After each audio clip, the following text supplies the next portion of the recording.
Assalamualaikum warahmatullahi wabarakatuh. Kenalkan saya Ayu Kartika. Kali ini saya akan memaparkan demonstrasi konseptual modul 2.1 tentang RPP berdiferensiasi yang telah saya buat. Sebelumnya, perkenalkan dulu fasilitator saya, yaitu Bapak Budi Darmawan SPD MT, pengajar praktik saya, Ibu Yusnita Nora SPD, beserta Bapak Riko Firdaus MPD. Apa sih itu pembelajaran berdiferensiasi? Pembelajaran berdiferensiasi adalah pembelajaran yang memberi keleluasaan kepada siswa untuk meningkatkan potensi dirinya sesuai dengan kesiapan belajar, minat, dan profil pelajar siswa tersebut. Pembelajaran berdiferensiasi tidak hanya berfokus pada produk pembelajaran saja, tapi juga fokus kepada proses dan konten atau materi pembelajaran. Analisis kebutuhan murid. Sebelumnya, saya sudah memetakan minat dan bakat murid melalui tes awal, diagnostik akademik dan non-akademik, serta melalui share bersama wali kelas yang sebelumnya. Hasilnya, saya jadikan untuk dasar pemetaan kebutuhan belajar murid. Dari hasil pemetaan tersebut, saya menemukan 3 gaya belajar siswa di kelas saya, yaitu kelas 2B. Ada audio, visual, dan kinestetik. Untuk audio, ada Wulan, Nabila, Abinaya, Aska, Vito, Gatvan, Harsa, Novelia, dan Rafif. Untuk visual, ada Najwa, Zafina, Syauki, Rafa, Naila, Keisha, Neisha, Gazi, Azalia, Rahma, Hazik, Akselia, dan Aisyah. Untuk kinestetik ada Wafik, Reza, Beril, dan Viola. Kita langsung saja masuk kepada RPP berdiferensiasi yang telah saya buat. Penyusun Ayu Kartika, institusi SD 16 Taruk Dipo, mata pelajaran matematika dengan bab identifikasi bangun datar, yaitu segitiga, segi empat, dan segi banyak pada prisma dengan jaring-jaringnya. Jenjang sekolah SD, fase A, kelas 2, semester 2. Tahun pelajaran 2024-2025, alokasi waktunya 3 kali 25 jam. Selanjutnya ada metode pembelajaran, yaitu tanya jawab, ceramah, diskusi, metode inquiry, dan pemberian tugas. Metode pembelajaran yang lainnya adalah discovery learning. Sementara untuk profil pelajar Pancasilanya, 1. Beriman dan bertakwa kepada Tuhan Yang Maha Esa. 2. Mandiri, bertanggung jawab atas proses dan hasil.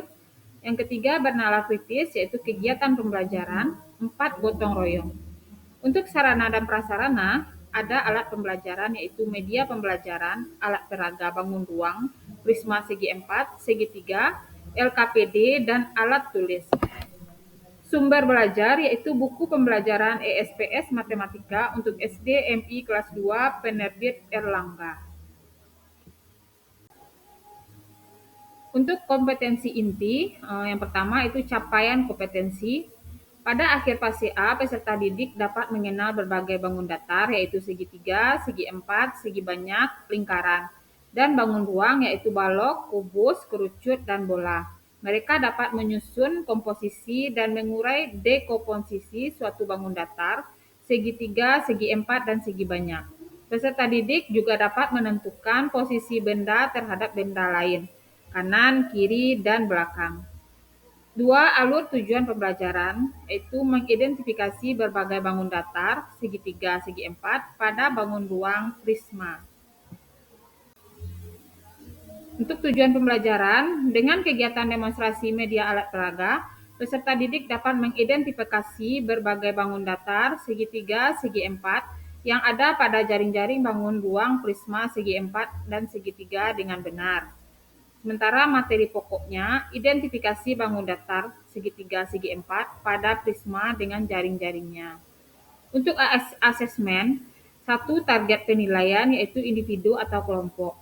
Yang kedua, jenis asesmen, diagnostik kognitif, yang dilakukan sebelum membahas materi pembelajaran untuk mengetahui kompetensi awal peserta didik menggunakan pertanyaan singkat.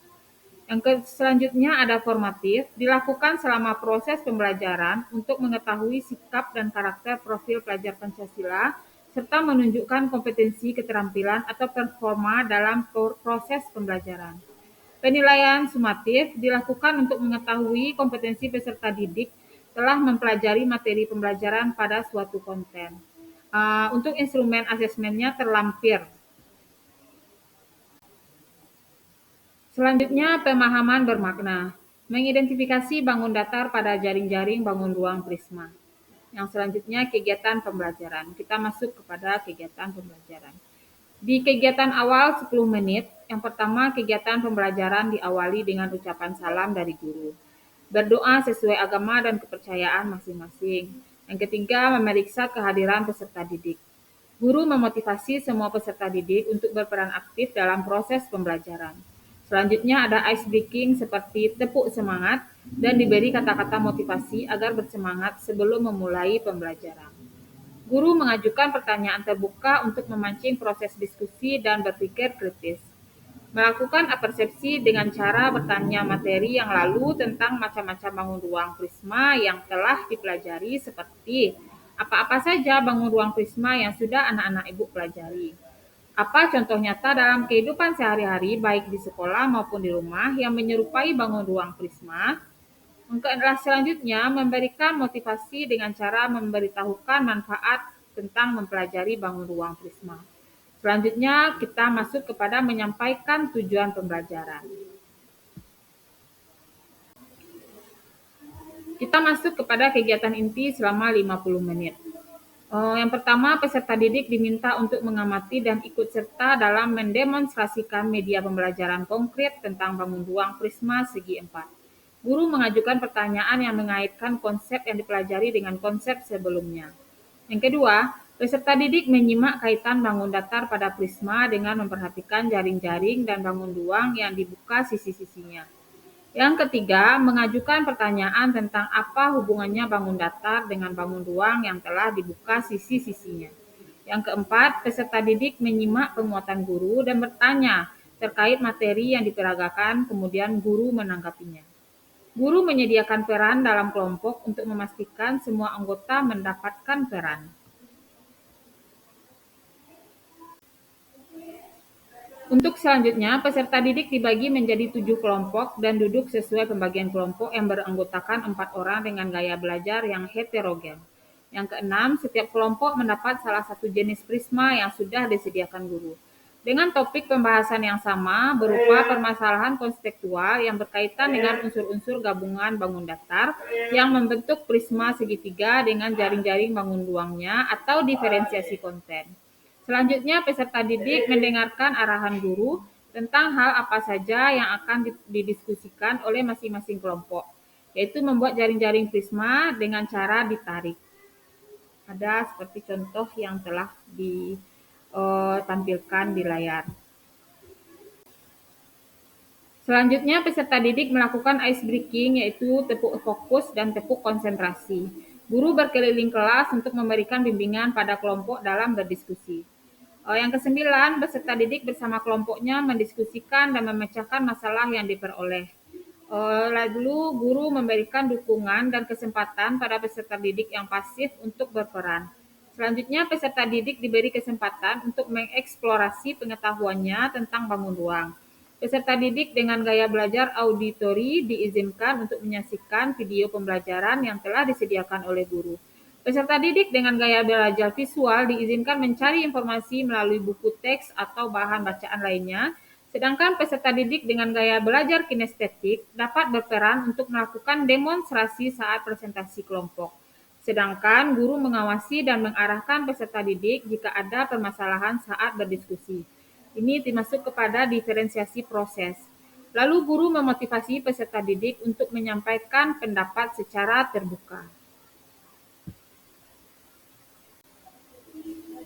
Selanjutnya, setelah berdiskusi dan menemukan penyelesaian masalah, peserta didik diarahkan untuk mengambil kesimpulan tentang jenis prisma dan bentuk jaring-jaringnya, serta menyebutkan bangun datar apa saja yang membentuk prisma tersebut. Lalu, salah seorang peserta didik diberi kesempatan mewakili kelompoknya untuk mempresentasikan hasil diskusi kelompoknya tentang masalah yang didapatkan dan kelompok lain diberi kesempatan untuk mengomentari, bertanya, atau menambahkan jawaban. Lalu, guru mengajukan pertanyaan yang memicu terjadinya diskusi kelompok. Selanjutnya, apa jenis prisma yang kamu kerjakan? Apa ada saja bangun datar yang ada pada prisma segitiga tersebut? Lalu, ada berapa bangun datar segitiga pada prisma tersebut?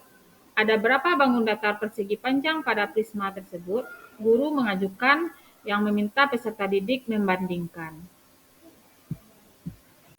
Selanjutnya, apa perbedaan bangun datar dan bangun ruang yang telah kamu pelajari? Lalu peserta didik diberikan penghargaan serta masukan dalam penguatan materi atau menjelaskan materi yang dipelajari. Lalu guru memberikan evaluasi berupa tes tertulis dan peserta didik mengerjakan LKPD untuk penilaian individu. Kita masuk kepada kegiatan penutup. Ada 10 menit. Yang pertama, peserta didik bersama guru membuat refleksi atas pembelajaran yang telah berlangsung. Apa saja yang telah dipahami siswa, apa yang belum dipahami siswa, bagaimana perasaan siswa. Lalu dengan bimbingan guru, peserta didik membuat kesimpulan. Selanjutnya, peserta didik diberi penguatan berupa penugasan atau pekerjaan rumah mengenai pembelajaran bangun ruang, prisma, segi 5, dan segi 6. Selanjutnya, pembelajaran diakhiri dengan ucapan salam dan berdoa setelah belajar sesuai dengan agama dan kepercayaannya masing-masing. Selanjutnya, rencana tindak lanjut. Yang pertama, remedial bagi peserta didik yang nilainya masih di bawah KKM, diberi metode pembelajaran yang berbeda dan tes lisan. Untuk pengayaan, bagi peserta didik yang nilainya sudah di atas KKM, diberikan soal. Lampiran 1 yaitu bahan ajar tentang prisma segitiga dan jaring-jaringnya, prisma segi 4 dan jaring-jaringnya. Di sini dilampirkan gambar dari prisma segitiga dan prisma segi 4. Pada bagian ini saya menampilkan LKPD kelompok beserta LKPD individu yang akan nanti diberikan kepada murid.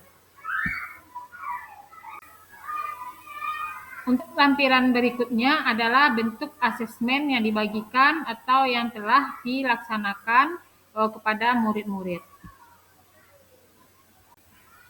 Halaman ini juga berisi tentang lampiran penilaian atau asesmen yang diberikan kepada murid. Alhamdulillah, sekian penampilan dari saya. Terima kasih. Salam guru penggerak. Assalamualaikum warahmatullahi wabarakatuh.